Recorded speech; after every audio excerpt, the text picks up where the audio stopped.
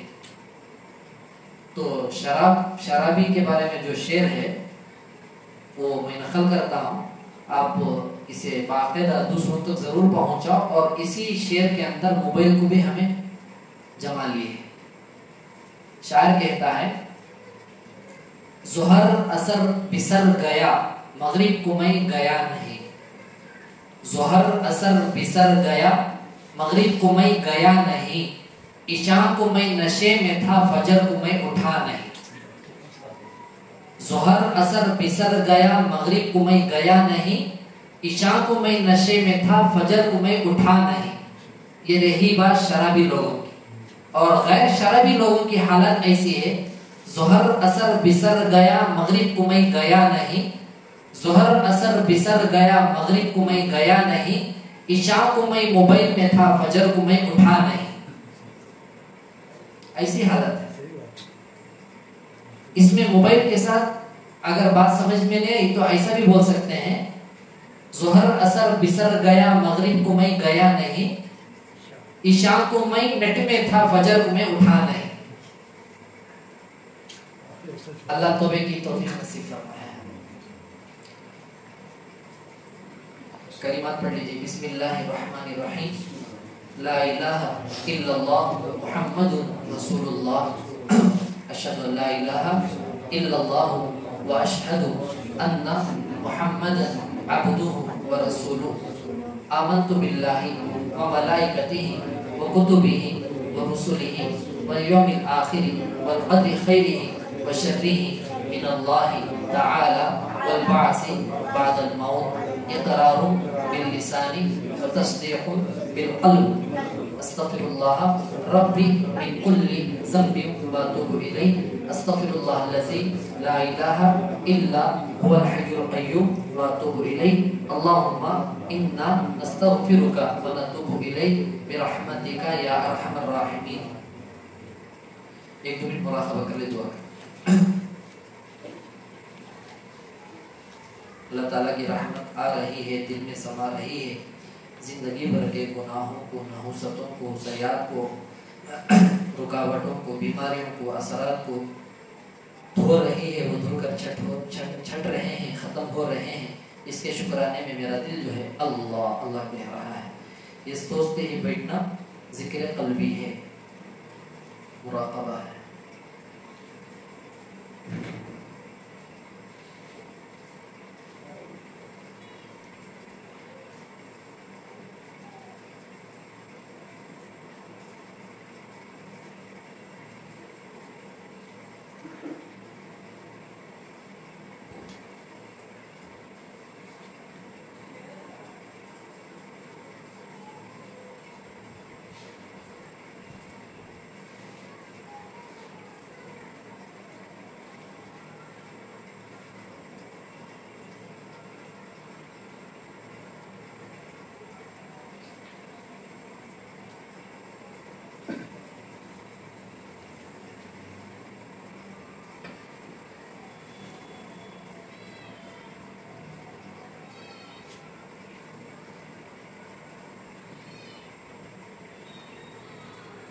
الحمدللہ رب العالمین. اللہم صلی علی سیدنا محمد وعلی آل سیدنا محمد وبارک وسلم.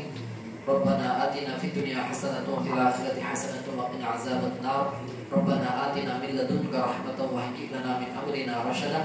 یا ارحم الراحمین یا ارحم الراحمین. اللہ ہم سب کے گناہوں کو معاف فرما دیجیے، ہم سب سے راضی ہو جائیے. اللہ پورے امت مسلمہ پر ایک مرتبہ نظر کرم ڈال دیجیے. اے اللہ تمام زندگی بھر کے سیاحت کو حسنات سے مبدل فرما دیجیے. اے اللہ اپنی رضا نصیب فرما دیجیے.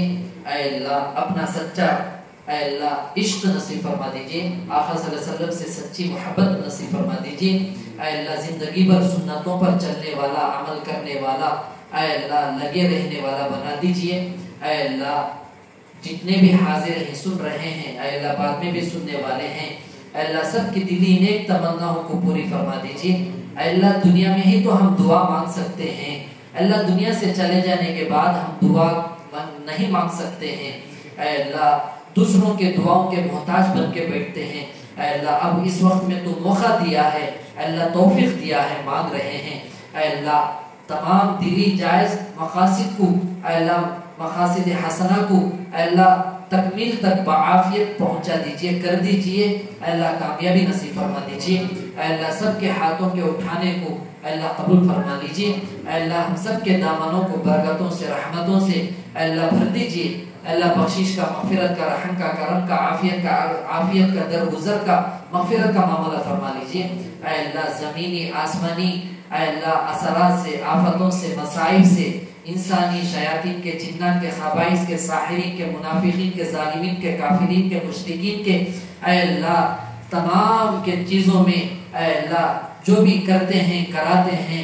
اے اللہ تمام دشمنوں کی دشمنیوں سے، تمام حرکتوں سے بھرپور حفاظت فرما لیجئے، تیری اکیلی ایک ذات ہے جو تمام چیزوں سے بچا سکتی ہے، اے اللہ بچا لیجئے، اللہ جس کے کام رکے ہوئے ہیں، رکاوٹوں میں پھنسے ہوئے ہیں، اے اللہ دنیا کے لائن سے، اے اللہ دین کے لائن سے، اے اللہ اپنے ذاتی لائن سے، گھریلو مسئلے سے، رشتوں کے تعلق سے، کاروبار کے تعلق سے، برکت کے تعلق سے، اے اللہ ہر لائن سے رکے ہوئے کاموں کو اے اللہ آگے بڑھا دیجئے، رکاوٹوں کو دور فرماتے ہوئے رکاوٹ ڈالنے والوں کی رکاوٹوں کو ناکام فرما دیجئے، اے اللہ خاتمہ بالخیر نصیب فرما دیجئے، اے اللہ جو ذکر کرے ہیں، جو قرآن حدیث کی بات سنے ہیں، اے اللہ بولے ہیں، سورتیں پڑھے ہیں، تمام کو اپنے فضل و کرم سے قبول فرماتے ہوئے آپ صلی اللہ علیہ وسلم کے روح مبارک کو یہ ہدیہ پہنچا دیجیے، ان کے وسیلے سے اے اللہ تمام انبیاء علیہ السلام، تمام صحابہ صحابیت رضی اللہ عنہ اجمعین، تمام تابعین تابع تابعین، اے اللہ چاروں اے اللہ مسلکوں کے ائمہ کو، محدثین کو، چاروں سلاسل کے ائمہ کو، مشائخ کو، محدثین کو، اولیاء اللہ کو، جتنوں کے نام ہم نہیں جانتے ہیں اے اللہ جتنے جانتے ہیں، جتنے نام کتابوں میں موجود ہیں، غیر موجود ہیں، اے اللہ تمام کے ارواح کو، چاروں سلاسل کے بزرگوں کے ارواح کو اے اللہ یہ ہدیہ جو زمین پر زندے ہیں، جو زمین کے اندر تیرے پاس آ چکے ہیں، سب کے ارواح کو یہ پہنچا کر ان سب کا فیض ہمارے سینوں میں جاری اور منتقل فرما لیجیے، سارے عالم میں ہمارے سے حق کا اللہ دین کا سچائی امانت داری سے اے اللہ کام لے لیجیے، اقبال عامہ مقبولت عامہ نصیب فرما دیجیے، اے اللہ قلب سلیم عقل سلیم نصیب فرما دیجیے، اے اللہ ولایت خاصہ ولایت کبریٰ نصیب فرما دیجیے، بصیرت تامہ دائمہ بصارت کاملہ دائمہ نصیب فرما دیجیے، اے اللہ ہمارے کو اے اللہ دنیا ایسی دے جس دنیا کو دیکھ کر لوگ دین پر آ جائیں، اے اللہ یہ دعا بڑے بڑے تیرے نیک اولیاء اللہ مانگے ہیں، ہمیں بھی اس دعا کو سیکھ کر مانگ رہے ہیں، ایسی دنیا دے جس دنیا پر ہم اس طریقے سے رہیں اور اس طریقے کو دیکھ کر لوگ دین پر آ جائیں، ایسا حلال روٹی روزی ہمارے کو نصیب فرما دیجیے، اے اللہ خاتمہ بالخیر نصیب فرماتے ہوئے سب کے گھروں میں، کاروبار میں، زندگیوں میں اے اللہ عافیت کے ساتھ درازگی، خوشحال زندگی، رحمتوں برکتوں والی زندگی نصیب فرما دیجیے، اللهم انا نسألك من خير ما سألك منه نبيك وحبيبك محمد صلى الله عليه وسلم ونعوذ بك من شر ما استعاذك منه نبيك وحبيبك محمد صلى الله عليه وسلم وانت المستعان وعليك البلاغ لا حول ولا قوة الا بالله العلي العظيم اللهم هذا الدعاء عليك الإجابة وهذا الجود عليك التقلان ربنا تقبل منا إنك أنت السميع العليم وتب علينا إنك أنت التواب الرحيم برحمتك يا أرحم الراحمين والحمد لله رب العالمين.